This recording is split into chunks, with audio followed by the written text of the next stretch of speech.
Infancia y raíces familiares. Albert Einstein vino al mundo el 14 de marzo de 1879, en la tranquila ciudad de Ulm, perteneciente entonces al reino de Württemberg, una región del Imperio Alemán que comenzaba a experimentar los efectos de la industrialización. La ciudad, atravesada por el Danubio y marcada por el ritmo pausado de sus habitantes, no era precisamente un centro de efervescencia intelectual, pero ofrecía a sus familias un entorno estable y seguro. Su llegada coincidió con una época de profundos cambios en Europa: el avance de la ciencia, la consolidación de nuevos estados, la transformación del trabajo y, en paralelo, el peso de antiguas tradiciones culturales.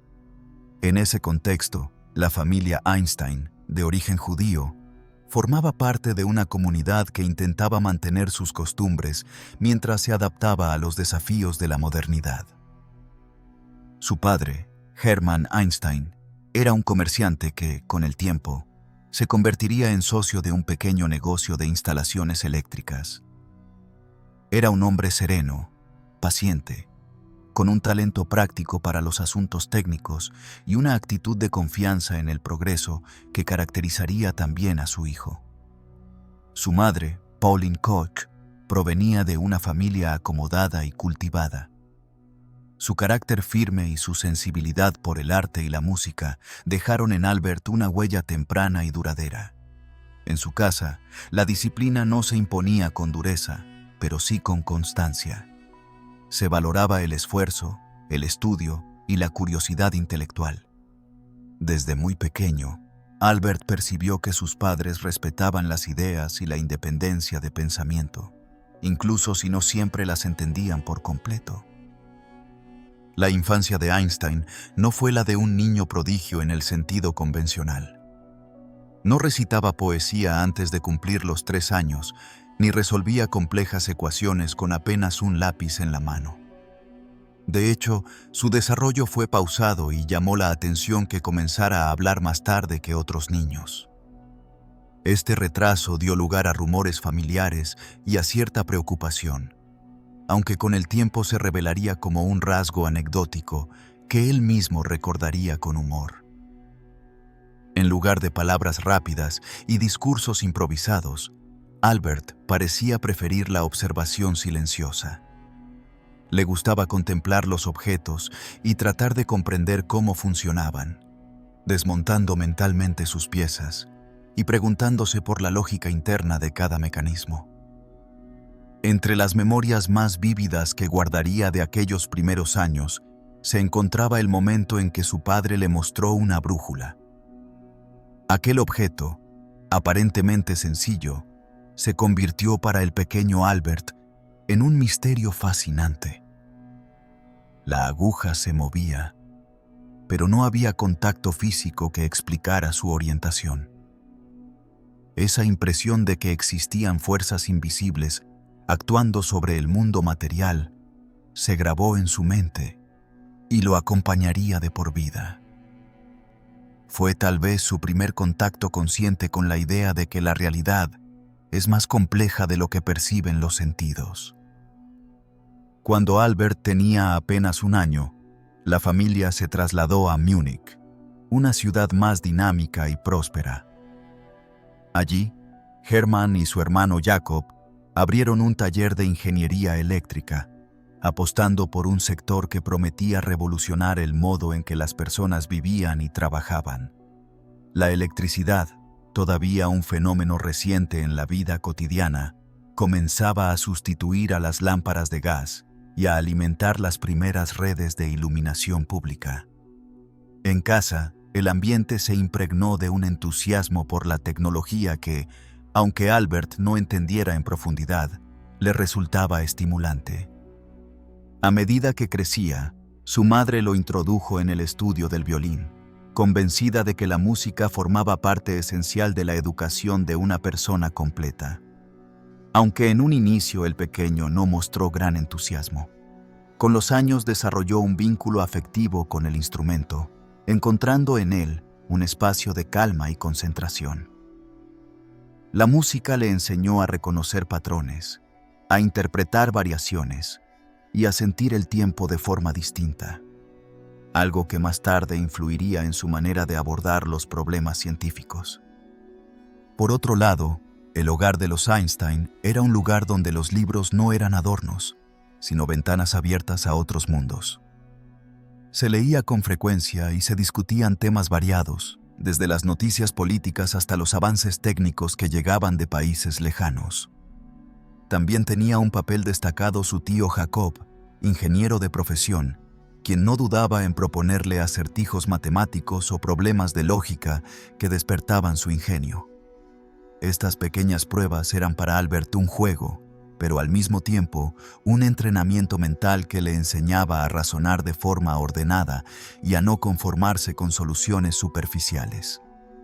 La vida de un niño en la Alemania de finales del siglo XIX no estaba libre de rutinas estrictas, horarios escolares, normas de etiqueta, respeto a la autoridad. Sin embargo, en el seno de la familia Einstein había un margen para la experimentación intelectual y la creatividad. No se trataba de un hogar revolucionario en el sentido político, pero sí de un espacio donde la inquietud por aprender era valorada.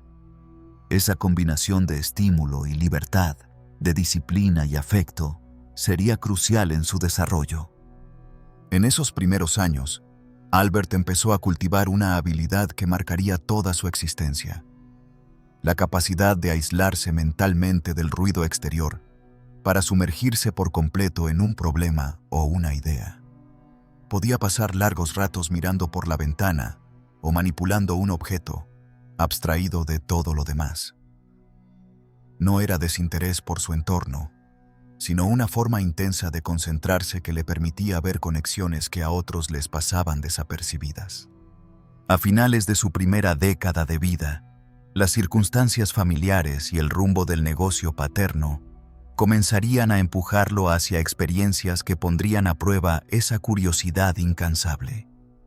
El traslado a una nueva ciudad, el ingreso a un sistema escolar mucho más estricto y el descubrimiento de que su manera de pensar no siempre encajaba con las expectativas académicas marcarían el inicio de una etapa diferente, en la que el joven Einstein tendría que aprender a lidiar con las tensiones entre su mundo interior y las reglas del mundo exterior. El niño que no encajaba en la escuela. Cuando la familia Einstein se instaló en Múnich, Albert comenzó a asistir a la escuela primaria Luitpold, una institución que reflejaba de forma fiel el sistema educativo prusiano de finales del siglo XIX.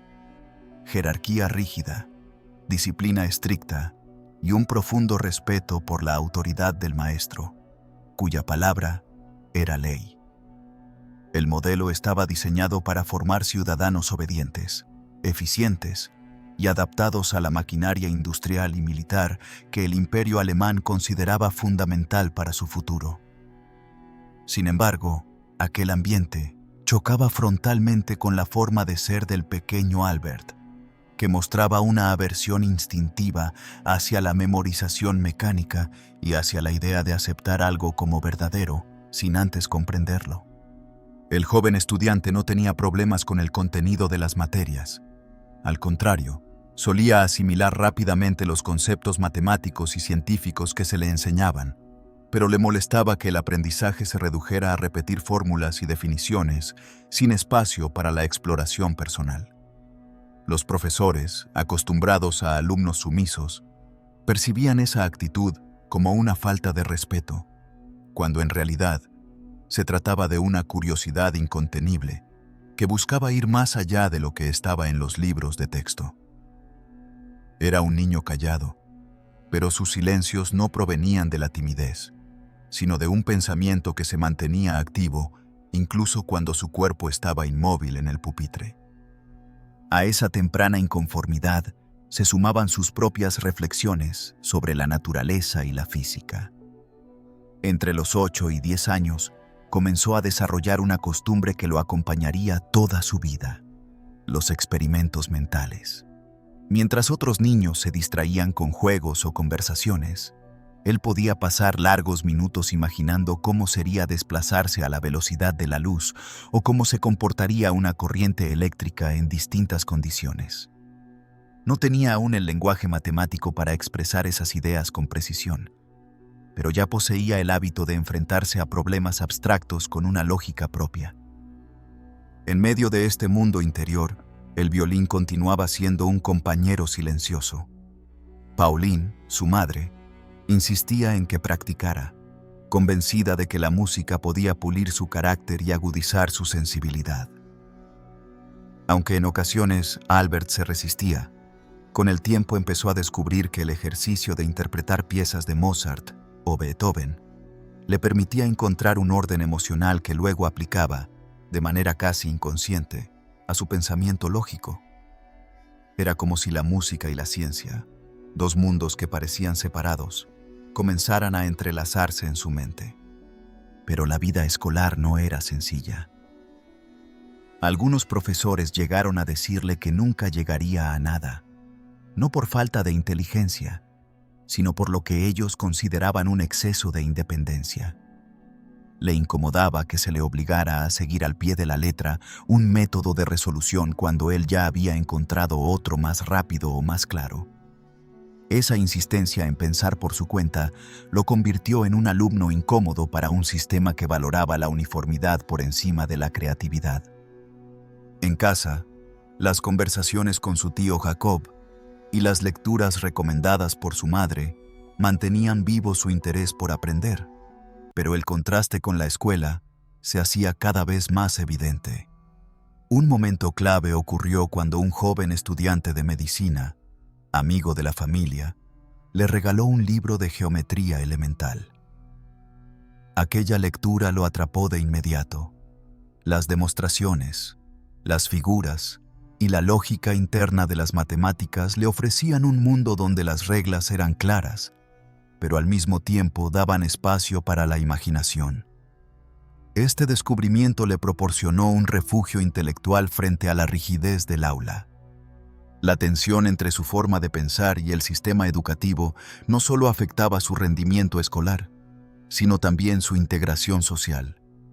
Aunque no era un niño aislado, prefería la compañía de unos pocos amigos con quienes pudiera hablar de temas que le interesaran, antes que participar en juegos o actividades que no despertaban su atención.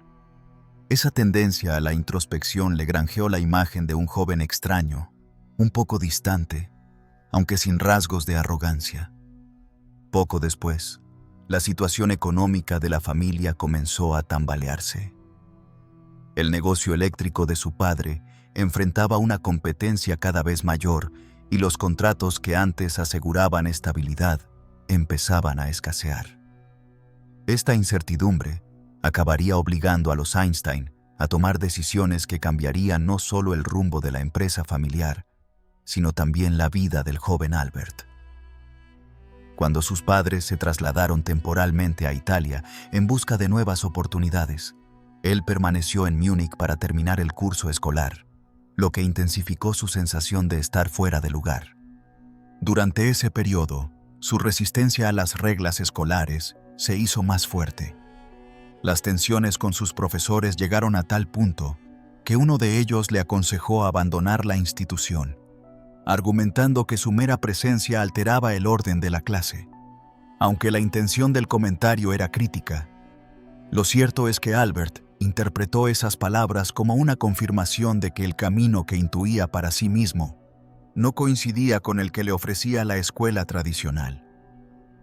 Esta etapa de fricciones, lejos de desanimarlo, afianzó su convicción de que el aprendizaje verdadero requería libertad para equivocarse, cuestionar y explorar. La experiencia también le enseñó a mantener la calma frente a las opiniones de los demás y a confiar en su capacidad de análisis, incluso cuando el entorno no lo comprendía. El siguiente capítulo de su vida comenzaría a gestarse con un viaje que, aunque motivado por razones familiares, se convertiría en la puerta de entrada a un entorno académico completamente distinto, donde conocería personas que por primera vez compartirían su entusiasmo por las ideas y le abrirían nuevas posibilidades intelectuales. Juventud en Suiza y el despertar científico. Cuando los problemas económicos del negocio familiar llevaron a los Einstein a buscar nuevas oportunidades en Italia, Albert, que había permanecido solo en Múnich durante unos meses para terminar su formación, terminó por abandonar la escuela sin completar el ciclo. No fue una decisión impulsiva, sino el resultado de una tensión acumulada con el sistema educativo y de un deseo profundo de encontrar un entorno más acorde con su forma de aprender. Reunirse con su familia en Pavía significó un respiro, pero también planteó el reto de definir cuál sería su camino académico en adelante. En Italia experimentó una libertad que le resultaba estimulante. Las conversaciones con su padre y su tío sobre ingeniería, la lectura de textos científicos que conseguía en bibliotecas locales, el clima cultural más relajado que el de Múnich. Sin embargo, Albert sabía que para acceder a una formación universitaria debía cumplir ciertos requisitos, y por eso puso su mirada en Suiza, un país cuyo sistema educativo gozaba de una reputación de apertura y flexibilidad. Ingresar en la Escuela Politécnica Federal de Zúrich se convirtió en su objetivo, aunque el camino no sería tan directo como imaginaba. Su primer intento de ingreso fue un fracaso. No alcanzó la puntuación necesaria en algunas asignaturas, en especial las relacionadas con las humanidades, que no despertaban tanto su interés como las matemáticas y la física. Aún así, los examinadores reconocieron en él un potencial poco común y le recomendaron completar su formación previa en la ciudad suiza de Aarau, en un colegio cantonal donde la enseñanza se basaba en el razonamiento y la participación, más que en la memorización mecánica. Fue allí donde Albert encontró un ambiente radicalmente diferente al que había conocido en Alemania.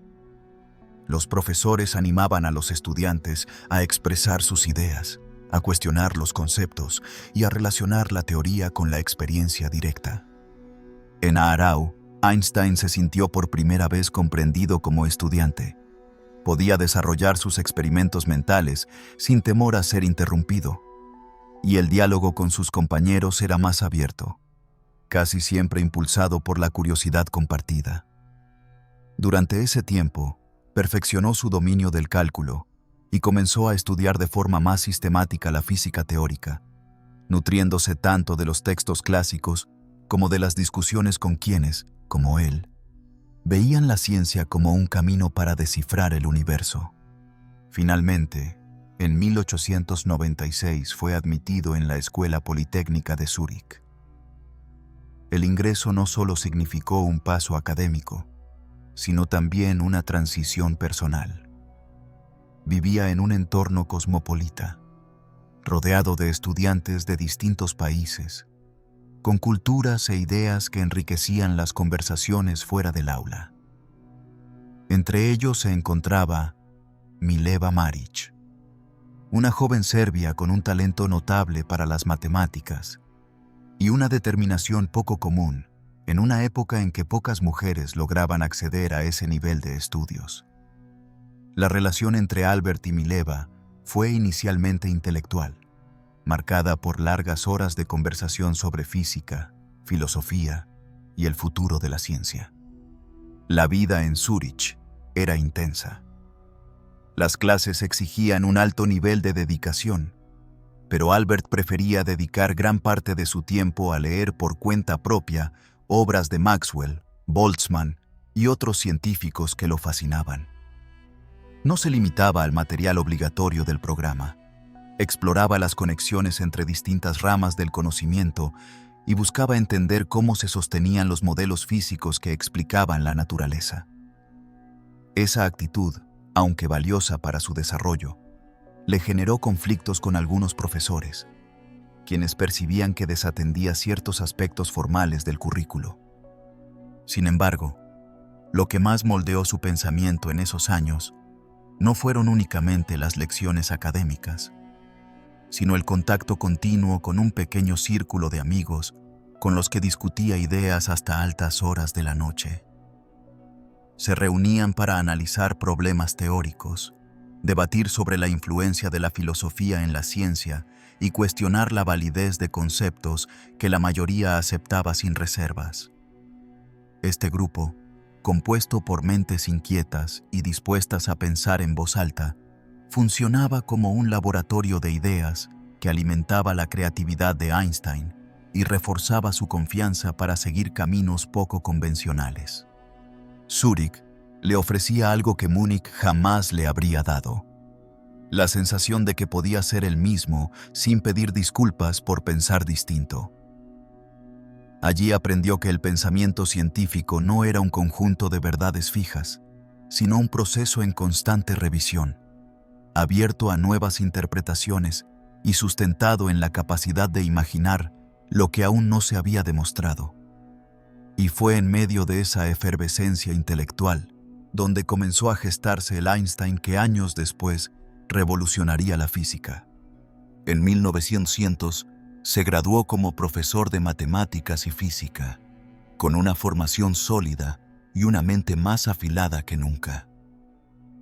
Sin embargo, al dejar atrás las aulas, descubriría que la vida profesional no siempre recompensa el talento con la rapidez que uno espera.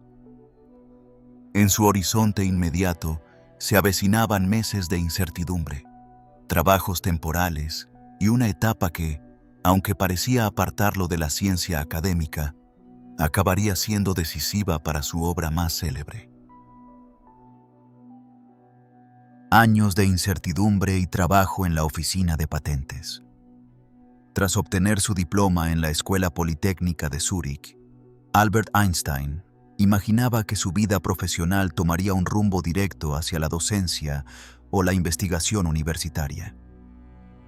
Había dedicado años a perfeccionar su comprensión de las matemáticas y la física, y confiaba en que ese esfuerzo le abriría las puertas de alguna institución académica. Sin embargo, la realidad se presentó mucho más áspera. Las ofertas de trabajo no llegaban. Las cartas de recomendación no siempre recibían respuesta y, cuando lo hacían, la respuesta solía ser negativa. Incluso profesores con los que había tenido diferencias en Zúrich parecían poco dispuestos a apoyarlo, lo que aumentaba la dificultad para conseguir un puesto. Durante varios meses, Einstein se sostuvo dando clases particulares a estudiantes de secundaria. Era un trabajo irregular, mal pagado y a menudo frustrante, ya que los alumnos no siempre compartían su entusiasmo por los temas que él consideraba fascinantes. Pese a todo, esa etapa le obligó a desarrollar una paciencia que no formaba parte natural de su carácter. Entre lección y lección, aprovechaba para seguir estudiando por su cuenta y para profundizar en las ideas que lo mantenían despierto hasta altas horas de la noche. La situación comenzó a mejorar gracias a la intervención de un antiguo compañero de estudios, Marcel Grossmann, quien recomendó su nombre para un puesto en la Oficina Federal de Patentes en Berna. Aunque el trabajo no estaba directamente relacionado con la investigación científica, ofrecía estabilidad económica y un horario que, con buena organización, le permitiría disponer de tiempo para sus propios proyectos intelectuales. Einstein aceptó el empleo sin dudarlo demasiado, consciente de que debía adaptarse a las circunstancias si quería seguir adelante. En 1902, comenzó oficialmente su labor como examinador técnico de tercera clase.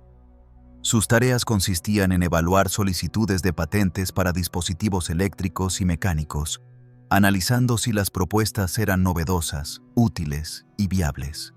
Este trabajo, que a primera vista podía parecer monótono, ejerció una influencia sutil pero importante en su manera de pensar. Lo obligaba a estudiar cada diseño con una mirada analítica, a identificar principios físicos subyacentes y a detectar inconsistencias en los argumentos técnicos de los inventores. Día tras día, perfeccionaba su habilidad para distinguir lo esencial de lo accesorio, un entrenamiento mental que resultaría invaluable en sus futuros desarrollos científicos. A pesar de la aparente rutina, su vida en Berna estaba lejos de ser gris. Allí se rodeó de un pequeño grupo de amigos con los que compartía largas conversaciones sobre física, filosofía y literatura. A ese círculo lo llamaban, con un toque de humor, la Academia Olimpia. Entre sus miembros más cercanos estaban el matemático Konrad Habicht y el filósofo Maurice Solovin. Las reuniones de la academia podían comenzar con la lectura de un texto de Hume o Mach y terminar con discusiones apasionadas sobre las teorías de Maxwell o los experimentos de Michelson y Morley. Este ambiente de intercambio libre y sin jerarquías académicas ofrecía a Einstein la oportunidad de poner a prueba sus ideas sin las restricciones formales de un aula o un congreso. En paralelo, su vida personal atravesaba transformaciones significativas. En 1903, contrajo matrimonio con Mileva Maric, con quien había mantenido correspondencia constante desde sus años en Zúrich. La pareja compartía intereses intelectuales y una complicidad que se fortaleció durante los primeros años de convivencia, aunque las tensiones económicas y las diferencias de carácter no tardarían en aparecer. Aún así, en aquel momento ambos parecían dispuestos a sostenerse mutuamente en sus proyectos y desafíos. Las horas en la oficina de patentes, aunque exigentes, dejaban espacio para que Einstein dedicara las tardes y noches a su verdadera pasión, la física teórica. En su modesto apartamento, rodeado de papeles, libros y notas dispersas, comenzó a dar forma a una serie de artículos que cambiarían para siempre la historia de la ciencia. Trabajaba con una concentración casi obsesiva, repasando cálculos, reformulando hipótesis y buscando la manera más clara de expresar sus ideas. No contaba con un laboratorio sofisticado ni con un equipo de asistentes, pero sí con una mente dispuesta a explorar los límites del conocimiento establecido. Ese periodo de aparente aislamiento académico fue, en realidad, una etapa de maduración intelectual acelerada. La distancia respecto a las universidades lo protegía, en cierto modo, de la presión por ajustarse a las corrientes dominantes de pensamiento, y le permitía abordar problemas fundamentales desde perspectivas poco convencionales.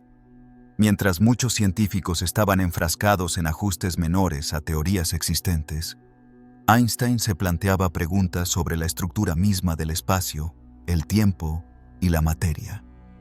El año 1905 estaba a la vuelta de la esquina, y con él llegaría un torrente de ideas y descubrimientos que colocarían a Einstein en el centro del escenario científico internacional. Lo que había comenzado como un empleo para sobrevivir se había convertido, de manera inesperada, en el escenario perfecto para incubar algunas de las teorías más influyentes del siglo XX. El año milagroso que cambió la física para siempre.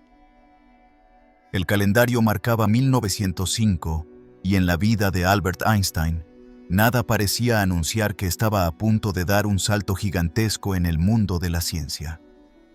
Seguía trabajando en la oficina de patentes de Berna, con un sueldo modesto y un escritorio repleto de solicitudes técnicas, pero en su mente se estaba gestando algo que no tenía precedente. Ese año, entre los pasillos de un edificio administrativo y las noches tranquilas de su pequeño apartamento, produciría 4 trabajos científicos que no solo abrirían nuevas puertas a la física, sino que redefinirían sus cimientos. El primero de esos artículos trataba sobre el efecto fotoeléctrico, un fenómeno que había desconcertado a los físicos durante años. Se sabía que al iluminar una superficie metálica con luz, ésta emitía electrones, pero las explicaciones basadas en la teoría ondulatoria clásica de la luz no lograban describir ciertos comportamientos observados en los experimentos. Einstein propuso que la luz estaba compuesta por cuantos de energía, pequeños paquetes discretos, una idea inspirada en la hipótesis cuántica de Max Planck, pero aplicada con audacia a la radiación electromagnética. Según él, esos cuantos, más tarde llamados fotones, eran los responsables de liberar electrones de la superficie metálica. Aquella propuesta no solo resolvía el problema experimental, sino que abría la puerta a toda la física cuántica. Décadas después, este trabajo le valdría el premio Nobel. Pero en 1905 era, para muchos, una herejía contra la concepción clásica de la luz. El segundo artículo abordaba un tema completamente distinto: el movimiento browniano. Desde principios del siglo XIX, se sabía que las partículas suspendidas en un fluido se movían de manera caótica, pero no existía una explicación satisfactoria que conectara este fenómeno con la teoría atómica de la materia. Einstein, con un enfoque meticuloso, demostró que este movimiento podía entenderse como el resultado de las colisiones aleatorias entre las partículas microscópicas del fluido y las partículas suspendidas. Su análisis proporcionaba no solo una confirmación indirecta de la existencia de los átomos, sino también herramientas para medir su tamaño y estudiar sus propiedades. Para un mundo científico en el que algunos todavía dudaban de la realidad física de los átomos, aquello fue un golpe definitivo. El tercer trabajo fue quizá el más disruptivo de todos: la teoría de la relatividad especial. En él, Einstein se atrevió a cuestionar nociones que parecían inamovibles, como la idea de que el tiempo y el espacio eran absolutos, partiendo de dos principios fundamentales: que las leyes de la física son las mismas para todos los observadores en movimiento uniforme y que la velocidad de la luz en el vacío es constante. Llegó a conclusiones que transformaron la forma en que entendemos el universo. El tiempo podía dilatarse, las longitudes contraerse y la simultaneidad dejar de ser universal. La imagen de un cosmos rígido y predecible se desmoronaba para dar paso a un escenario donde la experiencia de cada observador estaba determinada por su movimiento relativo. Y por si todo esto no fuera suficiente, el cuarto artículo de ese mismo año condensó en una sola ecuación una de las ideas más famosas de la historia de la ciencia: E-L o MC2. En esas pocas letras y símbolos se escondía una verdad monumental. La masa y la energía son dos manifestaciones de la misma realidad y pueden transformarse entre sí. Esto implicaba que incluso una pequeña cantidad de materia contenía una energía inmensa, una noción que más adelante tendría consecuencias tecnológicas y políticas profundas. Cada uno de estos trabajos habría sido suficiente para asegurar un lugar en la historia de la física.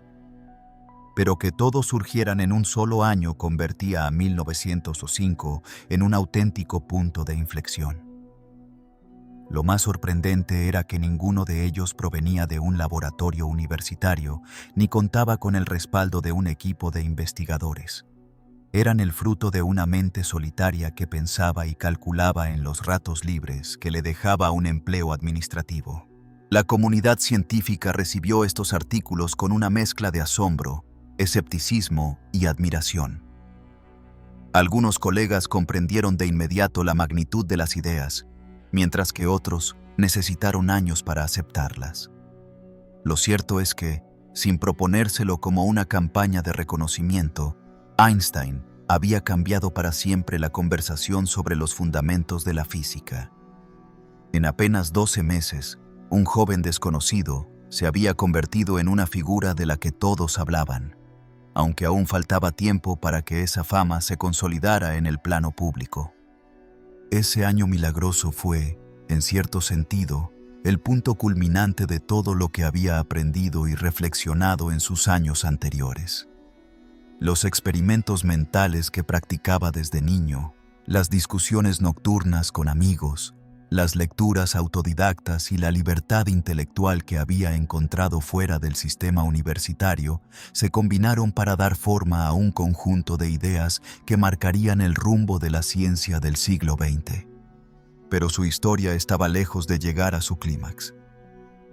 Lo que vendría después sería una década de consolidación, viajes, debates y un proyecto teórico que, de lograr completarse, iría incluso más allá de la relatividad especial. Y aunque el mundo aún no lo sabía, Albert Einstein ya estaba preparando el terreno para otro golpe maestro que lo colocaría definitivamente en la cima de la física mundial. Reconocimiento internacional y la teoría general de la relatividad. Después del impacto intelectual de 1905, Albert Einstein continuó trabajando en la oficina de patentes de Berna, pero ahora su nombre empezaba a circular con fuerza en las publicaciones científicas. El reconocimiento académico, que le había sido esquivo durante sus años de estudiante y recién graduado, comenzaba a abrirse paso lentamente. Sus artículos del Annus Mirabilis habían generado debates intensos y, aunque no todos los físicos aceptaban sus conclusiones de inmediato, era imposible ignorar la claridad y la audacia de su pensamiento. Con el tiempo, esto le valió invitaciones a dar conferencias y propuestas de puestos universitarios que, por fin, le permitieron abandonar su trabajo administrativo. En 1909, aceptó una cátedra en la Universidad de Zúrich, y desde allí empezó a desarrollar ideas que iban más allá de la relatividad especial. Esa teoría, aunque revolucionaria, se aplicaba únicamente a sistemas en movimiento rectilíneo y uniforme. No abordaba la aceleración ni los efectos de la gravedad, dos aspectos que Einstein sabía que debía integrar en un marco más amplio. Su obsesión era construir una teoría que explicara la gravitación no como una fuerza misteriosa que actuaba a distancia, como la había descrito Newton, sino como una manifestación de la estructura misma del espacio y el tiempo. En 1911, durante su estancia en Praga, comenzó a experimentar con un concepto que cambiaría el lenguaje de la física: el espacio-tiempo curvo. La idea era radical. Según su razonamiento, la presencia de masa y energía deformaba la geometría del espacio-tiempo, y esa curvatura era lo que percibíamos como gravedad. Un planeta orbitando una estrella no estaba siendo jalado por una fuerza invisible, sino que seguía la trayectoria más natural posible dentro de un espacio-tiempo distorsionado por la masa de la estrella. Para entenderlo, Einstein debía sumergirse en las matemáticas más complejas que había enfrentado hasta ese momento. Fue aquí donde el destino lo cruzó nuevamente con Marcel Grossmann, su antiguo compañero de estudios. Grossmann, que ahora era un reputado matemático, le introdujo en el uso de las geometrías de Riemann, herramientas capaces de describir con precisión espacios curvos de múltiples dimensiones. Con su ayuda, Einstein empezó a esbozar ecuaciones que unieran la física y la geometría en un mismo lenguaje. El proceso fue arduo. Avanzaba durante semanas para luego darse cuenta de que había tomado un camino equivocado y debía retroceder. En esos años, la física y su vida personal se entrelazaban de manera compleja, con tensiones familiares, cambios de ciudad y un contexto político cada vez más agitado. La Primera Guerra Mundial estalló en 1914, justo cuando Einstein aceptó un puesto en la Universidad de Berlín. La capital alemana le ofrecía recursos académicos y acceso a una comunidad científica influyente, pero el ambiente estaba marcado por la exaltación nacionalista y el conflicto armado. Mientras muchos colegas se sumaban a la causa bélica, Einstein se mantuvo firme en su postura pacifista, lo que le generó simpatías en algunos círculos y rechazo en otros.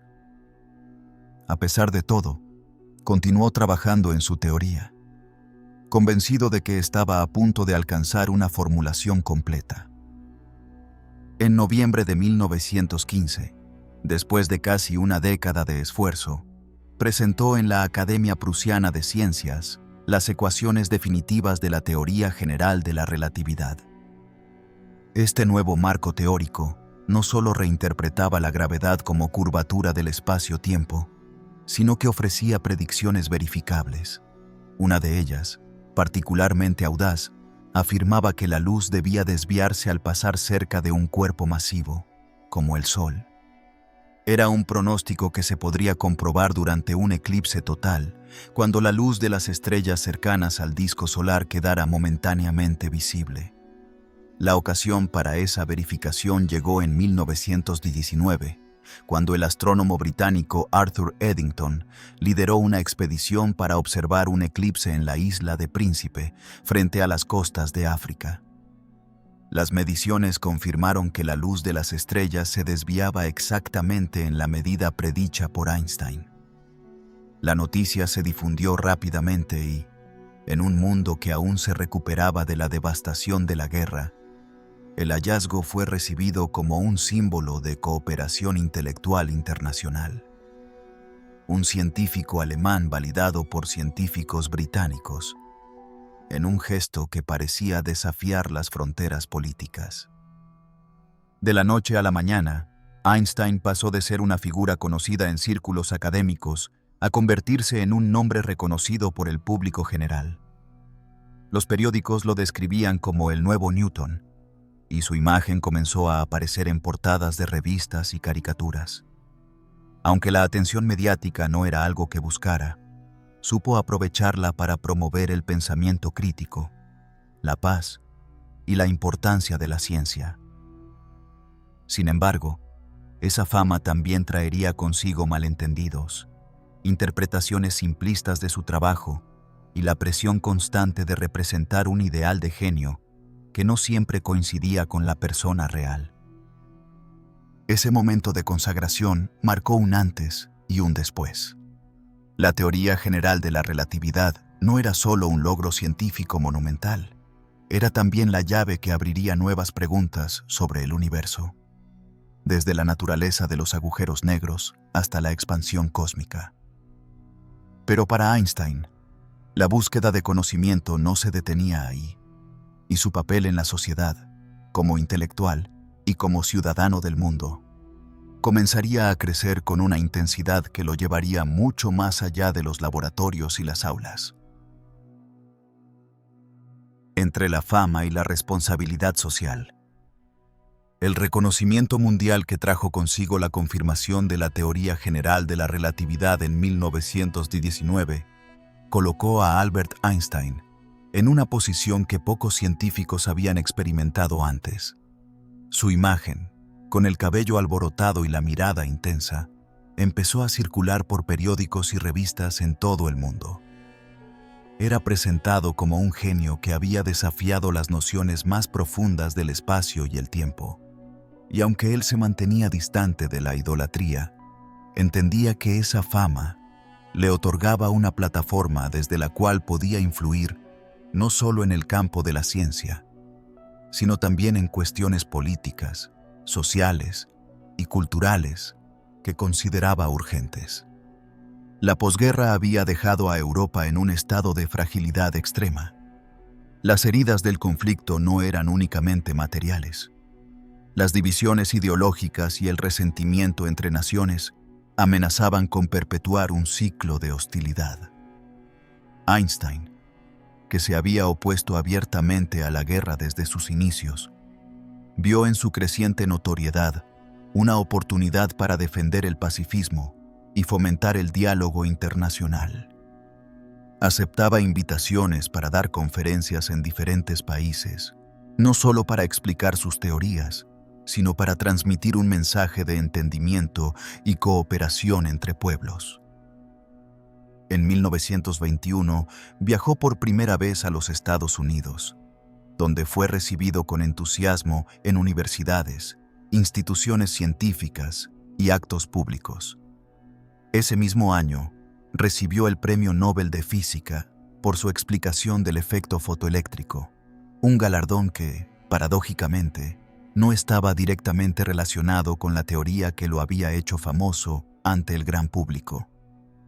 Durante su estancia en Norteamérica, quedó impresionado por la energía y el dinamismo de la sociedad estadounidense, pero también observó con cautela sus desigualdades y tensiones internas. Un aspecto fundamental de su labor fuera de la física fue su compromiso con la causa judía. Aunque no era religioso en un sentido tradicional, sentía una profunda conexión cultural e histórica con el pueblo judío, y estaba preocupado por la creciente ola de antisemitismo en Europa. En la década de 1920, participó activamente en la recaudación de fondos y en campañas para el desarrollo académico y cultural en Palestina, apoyando el proyecto de la futura Universidad Hebrea de Jerusalén. Viajar a Tierra Santa en 1923 le permitió conocer de primera mano la magnitud de ese esfuerzo y fortalecer su papel como una de las voces más visibles del sionismo cultural, un movimiento que buscaba construir instituciones educativas y científicas como cimiento de una comunidad más fuerte. En Japón, a donde viajó en 1922, encontró un público igualmente receptivo, pero con una forma muy distinta de expresar su admiración. Allí, la disciplina y el respeto con que era tratado lo conmovieron profundamente. Pasaba horas dialogando con académicos y estudiantes, intercambiando ideas que trascendían la física, tocando desde la filosofía hasta la estética. Estas giras internacionales no solo alimentaban su curiosidad por otras culturas, sino que le recordaban que el conocimiento podía tender puentes donde la política y la diplomacia a menudo fracasaban. En Berlín, mientras tanto, su vida se desarrollaba entre la investigación y los compromisos sociales. Su casa se convirtió en un punto de encuentro para artistas, intelectuales y científicos. La mezcla de conversaciones informales con discusiones profundas sobre la situación mundial le daba a su vida un ritmo vibrante, aunque también lo exponía a críticas. Algunos lo acusaban de ser ingenuo en sus posiciones pacifistas, especialmente en un contexto en el que Alemania, golpeada por la derrota y la crisis económica, se debatía entre la reconstrucción y la radicalización política.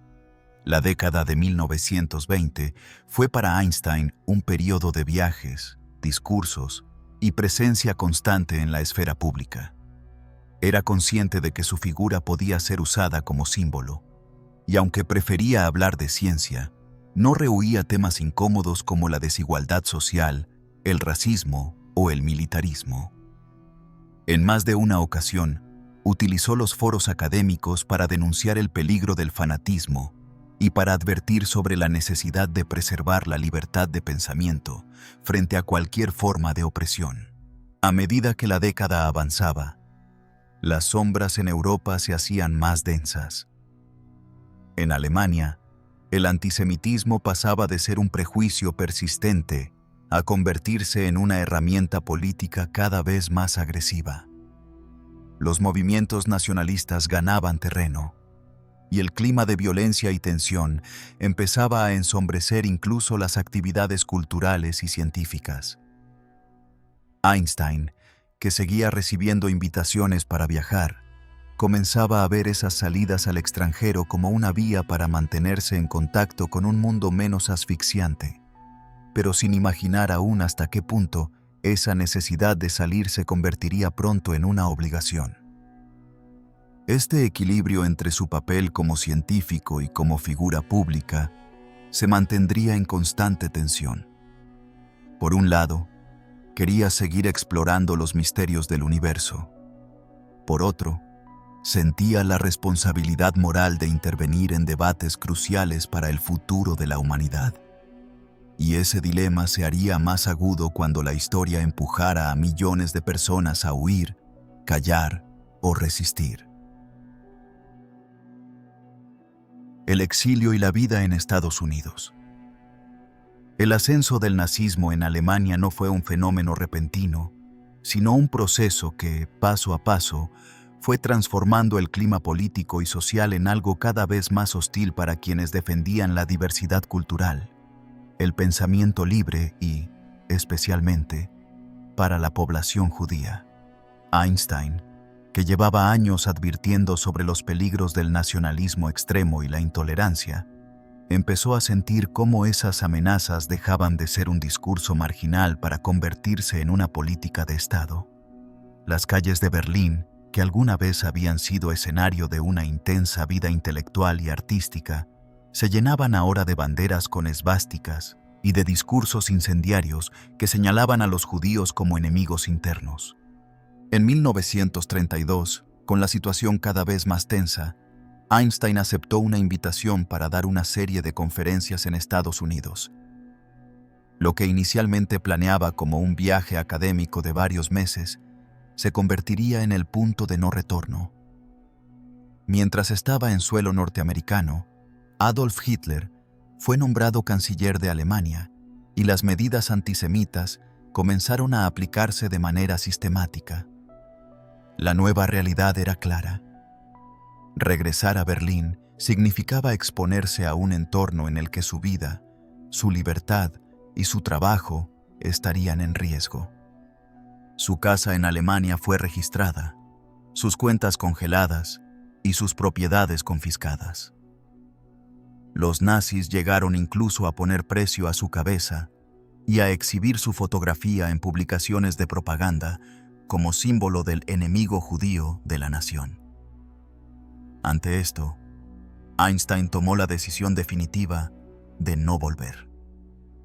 Renunció formalmente a su nacionalidad alemana y aceptó una oferta para unirse al recién fundado Instituto de Estudios Avanzados de Princeton, en Nueva Jersey, un lugar pensado para que científicos y académicos pudieran dedicarse a la investigación más profunda sin las distracciones de la docencia obligatoria o las cargas administrativas excesivas.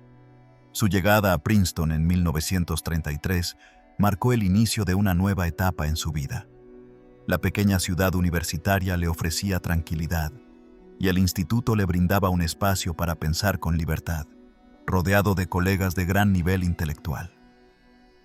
Allí coincidió con otros científicos europeos que, como él, habían huido del fascismo, creando un ambiente cosmopolita que combinaba el rigor académico con una visión del mundo marcada por la experiencia del exilio. Adaptarse a la vida estadounidense no estuvo exento de desafíos.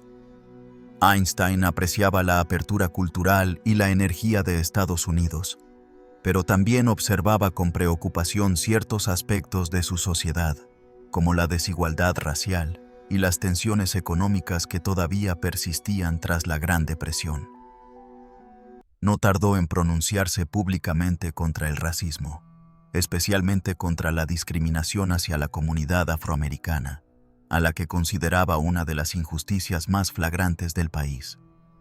Incluso llegó a establecer amistad con figuras como el cantante Paul Robeson y el activista W.E.B. Du Bois, colaborando en iniciativas contra la segregación.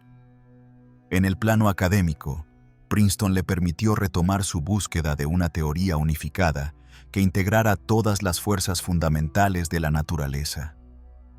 Aunque el avance en ese campo resultó más difícil de lo que había imaginado, su prestigio como físico seguía intacto, y sus opiniones sobre asuntos científicos y políticos eran escuchadas con atención por colegas, periodistas y líderes de todo el mundo. Aún así, no se aisló en su Torre de Marfil. Continuó escribiendo artículos para el público general, dando conferencias y participando en debates sobre el papel de la ciencia en la sociedad. El contraste con su vida en Alemania era enorme. Allí, la ciencia estaba siendo utilizada como herramienta propagandística del régimen, mientras que en Princeton podía reflexionar y trabajar sin miedo a represalias. Sin embargo, la distancia física no significaba desconexión emocional. Mantenía correspondencia con amigos y familiares que habían quedado en Europa, muchos de los cuales enfrentaban situaciones extremas debido a las políticas raciales y a la inminente guerra. La década de 1930 avanzaba y el mundo se encaminaba hacia un nuevo conflicto global. Desde su posición en Estados Unidos, Einstein utilizó su voz para advertir sobre el peligro que representaba la Alemania nazi, instando a las democracias occidentales a no subestimar la amenaza. Aunque seguía defendiendo el pacifismo como ideal, también entendía que, frente a un enemigo tan agresivo, la resistencia activa podía ser necesaria para evitar una catástrofe aún mayor. El traslado a América no había sido una elección planificada, pero se convirtió en la base desde la cual ejercería una influencia creciente en la ciencia y en la política internacional. Su figura, ya reconocida mundialmente, empezaba a asociarse no solo con la genialidad científica, sino con una voz moral que buscaba orientar a la sociedad en tiempos de crisis. Esa autoridad ética se pondría a prueba muy pronto, cuando la investigación científica y la guerra se cruzaran en un terreno que exigiría decisiones difíciles y que marcarían profundamente su conciencia. El dilema moral de la bomba atómica. En los primeros años de su vida en Estados Unidos, Einstein se mantuvo fiel a sus principios pacifistas. La experiencia de la Primera Guerra Mundial y la devastación que había visto en Europa lo habían convencido de que la ciencia debía servir al progreso y no a la destrucción. Sin embargo, el ascenso del nazismo, la invasión de múltiples países europeos y las noticias sobre la persecución sistemática contra millones de personas, incluida la comunidad judía, lo llevaron a enfrentarse con un dilema ético que pondría a prueba la coherencia entre sus ideales y las circunstancias históricas. En 1939, recibió la visita de dos colegas y compatriotas, Leo Szilard y Eugene Wigner, ambos científicos que, como él, habían escapado del régimen nazi. Llegaban con una preocupación urgente. Habían recibido información que sugería que Alemania estaba investigando la posibilidad de construir una bomba basada en la fisión nuclear, un descubrimiento reciente que liberaba una cantidad de energía inmensamente superior a cualquier explosivo conocido. Si el Tercer Reich lograba dominar esa tecnología antes que las potencias aliadas, las consecuencias serían catastróficas para el mundo entero. Szilard y Wigner buscaban en Einstein no tanto un experto en física nuclear, ya que en ese campo su trabajo no era directo, sino una voz con suficiente peso moral y reconocimiento internacional para advertir a las autoridades estadounidenses. Einstein escuchó con atención, consciente de que lo que le planteaban implicaba un cambio drástico en su postura. Finalmente, aceptó firmar una carta dirigida al presidente Franklin D. Roosevelt, redactada por Szilard, en la que se alertaba sobre la posibilidad de que Alemania desarrollara una bomba atómica y se recomendaba que Estados Unidos iniciara investigaciones en esa dirección. La llamada Carta Einstein-Szilard fue enviada en agosto de 1939. Aunque Roosevelt no reaccionó de inmediato, el mensaje sembró las primeras semillas del Proyecto Manhattan, el programa secreto estadounidense que, pocos años después, daría lugar a la primera arma nuclear. Einstein, sin embargo, no participó directamente en ese proyecto. No fue convocado para trabajar en él y, de hecho, el gobierno lo consideraba demasiado inclinado al pacifismo y con vínculos políticos que podían resultar incómodos. Su papel había sido, básicamente, el de detonante político, al dar credibilidad a la advertencia inicial. Con el paso de los años, y especialmente después de 1945, cuando las bombas de Hiroshima y Nagasaki mostraron al mundo la magnitud de la destrucción posible, Einstein sintió un profundo pesar por haber contribuido, aunque de manera indirecta, a ese desenlace. Reiteró en múltiples ocasiones que, de haber sabido que Alemania no avanzaría con éxito en la construcción de la bomba, jamás habría apoyado la iniciativa. La derrota del régimen nazi había llegado sin que Berlín lograra desarrollar el arma, y fueron los aliados quienes, finalmente, la utilizaron. Este hecho marcó un antes y un después en su activismo. Desde entonces, Einstein se convirtió en una de las voces más firmes a favor del desarme nuclear. Utilizó su prestigio para alertar sobre los peligros de una carrera armamentística que, en el contexto de la Guerra Fría, parecía no tener freno. Participó en manifiestos internacionales, Escribió artículos y concedió entrevistas en las que insistía en que el poder destructivo de estas armas hacía imposible pensar en la guerra como un medio legítimo de resolución de conflictos. Su postura no se limitaba a un rechazo teórico. Abogaba por la creación de organismos internacionales con autoridad real para controlar la producción y el uso de energía nuclear. Consideraba que solo una cooperación global, que trascendiera ideologías y fronteras, podría evitar que la humanidad se destruyera a sí misma. Sin embargo, estas ideas se enfrentaban a un mundo cada vez más polarizado entre las dos superpotencias emergentes, Estados Unidos y la Unión Soviética. En lo personal, el tema de la bomba atómica lo acompañó como una sombra. A menudo, periodistas y estudiantes le preguntaban sobre su papel en su desarrollo, y aunque explicaba con claridad los límites de su participación, no podía evitar una cierta incomodidad.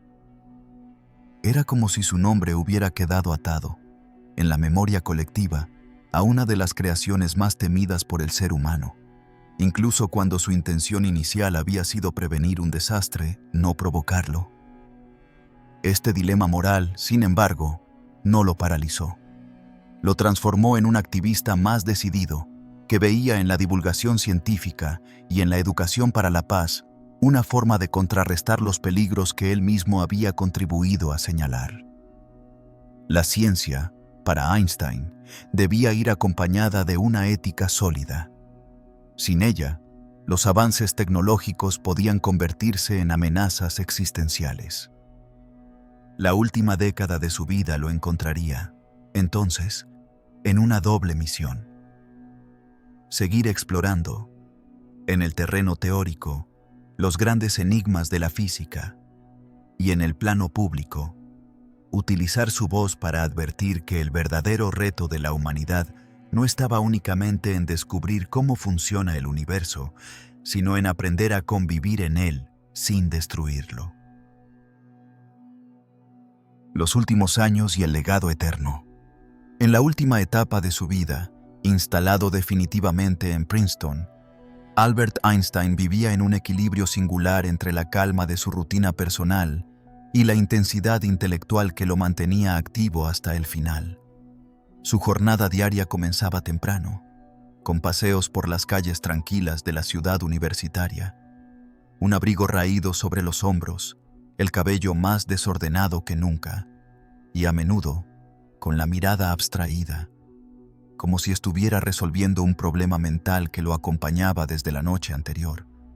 No conducía automóvil y prefería caminar o usar la bicicleta, evitando los lujos innecesarios y manteniendo un estilo de vida modesto que contrastaba con su fama mundial. En el Instituto de Estudios Avanzados, continuaba trabajando en su gran obsesión: la búsqueda de una teoría unificada que integrara en un solo marco conceptual las fuerzas fundamentales de la naturaleza. Esta ambición, que había comenzado a gestar tras formular la relatividad general, lo llevó a explorar caminos matemáticos y conceptuales cada vez más complejos.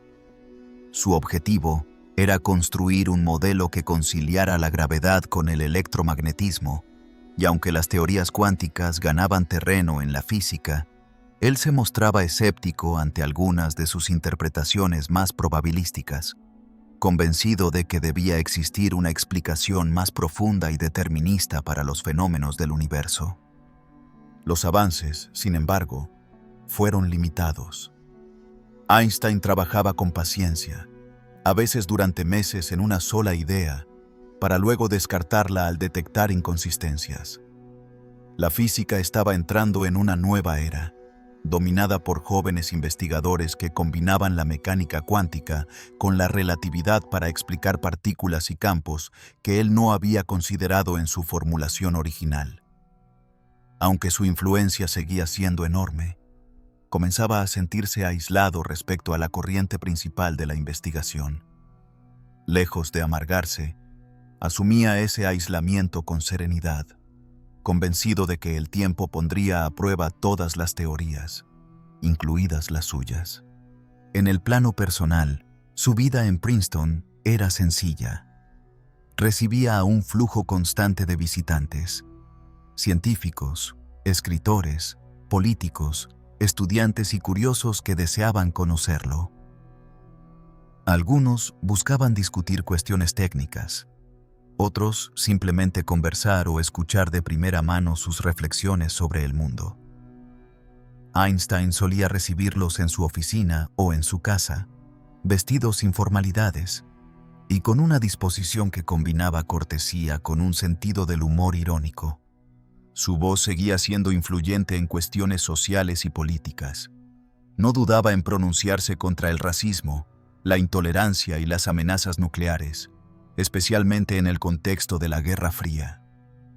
Fue uno de los firmantes del Manifiesto Russell-Einstein de 1955, un documento que alertaba sobre los peligros de la proliferación de armas atómicas y que instaba a las potencias a resolver sus conflictos por medios pacíficos. Este llamado fue coherente con la posición que había adoptado tras la Segunda Guerra Mundial, marcada por su convicción de que el progreso científico debía ir acompañado de un compromiso ético inquebrantable. A pesar de su creciente edad, nunca dejó de trabajar. Incluso cuando su salud empezó a deteriorarse, continuó escribiendo, revisando ecuaciones y reflexionando sobre problemas no resueltos. En abril de 1955, sufrió una hemorragia interna provocada por un aneurisma de aorta abdominal, una dolencia que conocía desde hacía años. Rechazó someterse a una cirugía invasiva que, según él, solo prolongaría artificialmente su vida sin mejorar su calidad. Prefirió continuar en su casa, trabajando mientras le quedaran fuerzas. Sus últimos días fueron tranquilos, dedicados a organizar documentos y redactar notas que quedaron inconclusas. Falleció el 18 de abril de 1955, a los 76 años, en el hospital de Princeton. Su muerte fue noticia en todo el planeta, y las reacciones llegaron desde todos los rincones. Científicos que lo consideraban un maestro, líderes políticos que lo admiraban por su integridad, ciudadanos comunes que veían en él un símbolo de inteligencia y humanidad. Sin funerales multitudinarios ni monumentos ostentosos, sus restos fueron incinerados en una ceremonia privada, de acuerdo con su deseo de evitar el culto a la personalidad. El legado de Einstein no se limita a sus teorías científicas. Sus ideas cambiaron la forma en que entendemos el espacio, el tiempo, la energía y la materia, pero su influencia también se extiende a la filosofía, la cultura popular y el pensamiento político. Su imagen, reproducida hasta el cansancio en fotografías, caricaturas y murales, se convirtió en sinónimo de genialidad. Pero detrás de ese icono permanecen las facetas de un hombre complejo, curioso, rebelde frente a la autoridad, profundamente humano en sus convicciones y consciente de las limitaciones y responsabilidades del conocimiento. Hoy, su obra sigue siendo un pilar de la física moderna. La relatividad general continúa guiando investigaciones sobre el universo, desde la observación de agujeros negros hasta la expansión cósmica, mientras que su intuición sobre la relación entre masa y energía se refleja en múltiples campos de la tecnología. Más allá de los avances técnicos, su insistencia en que la imaginación es tan importante como el conocimiento sigue inspirando a generaciones enteras de científicos, artistas y pensadores. Así, la figura de Albert Einstein permanece viva, no como un recuerdo estático del pasado, sino como una presencia constante en la forma en que concebimos el mundo y nos enfrentamos a sus misterios. Su historia, desde aquel niño que observaba una brújula en silencio hasta el hombre que desentrañó la estructura del cosmos, es un recordatorio de que el verdadero genio no reside solo en descubrir nuevas verdades, sino en atreverse a imaginar que pueden existir. Y así llegamos al final de este recorrido por la vida y el legado de Albert Einstein, Un viaje que nos recuerda que la curiosidad y la perseverancia pueden cambiar la historia. Cuéntenme en los comentarios qué parte de su vida les resultó más sorprendente y suscríbanse para seguir descubriendo juntos más historias fascinantes. Buenas noches.